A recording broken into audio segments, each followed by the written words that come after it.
Minister Sinon, thank you so much for coming for this brief interview, given your numerous duties as the Minister of Natural Resources.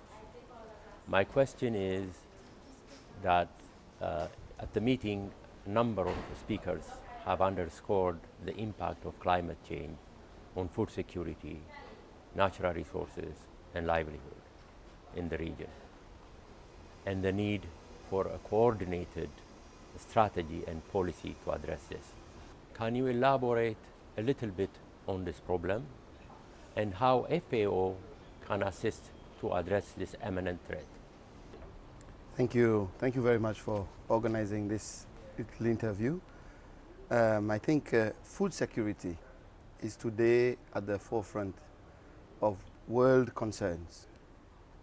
It is particular concern for small island developing states like ours, since, as you have said, climate change is only one of the issues that threatens the food security and production as we have known it for over decades. We have found we have prolonged droughts, unpredictable. We have found that we have problems with the sea, where we get a lot of our protein, fish. We have coral bleaching. We have changes in temperatures of the sea. We have different rainfall patterns than we used to have, and our farmers are confused. Our fishermen are also confused. Now, we need to understand and take mitigative actions on those elements and do it very fast. As islands, we are remote, we are isolated, we are far from our main markets where we procure our foods. Now, we have to redouble our efforts to grow and to produce more of our own foods. And there is the challenge. Whilst we have developed the transport industry worldwide, has developed, communication technology has developed, we thought at some point that we could depend on world markets. But issues such as piracy, for example, has taught us that we cannot depend 100% on imports for our foods.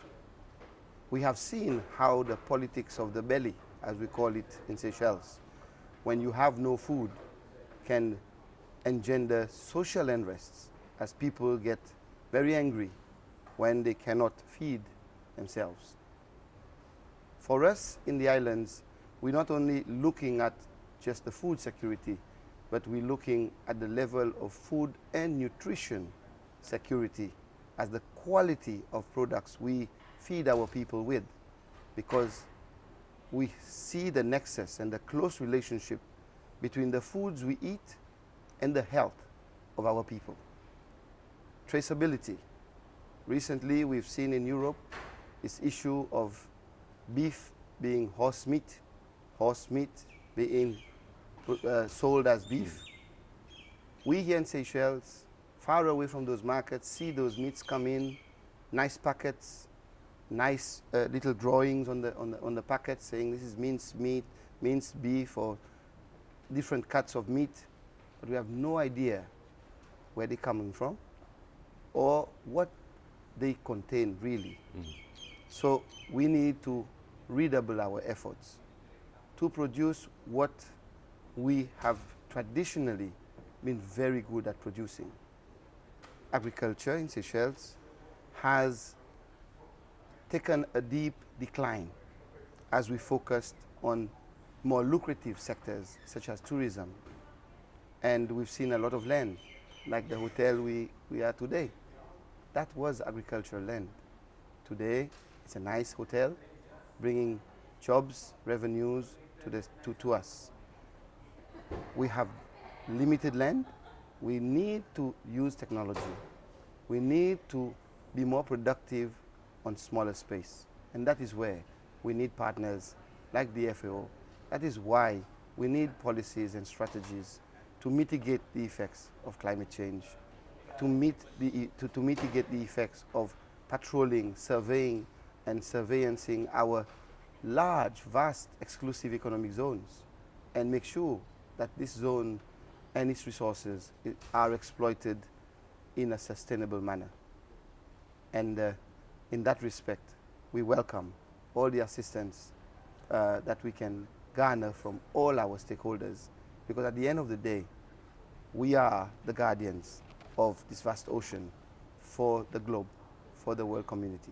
In terms of the policies and strategies that we require, with our partner, for example, with the FAO, I think within the context of securing food security, Africa, for example, has taken the initiative of the CADEP, the Comprehensive Africa Agriculture Development Program.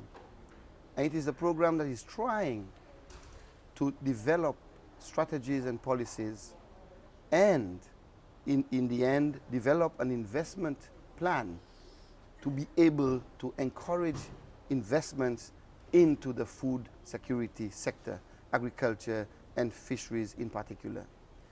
We would welcome FAO to make significant contributions and articulation of help us to articulate the strategies, policies to be able to get there, to be able to have these plans and present those plans to mobilize the necessary resources to be able to build up the capacity we need to enhance food security, food nutrition security for island states, especially in our region.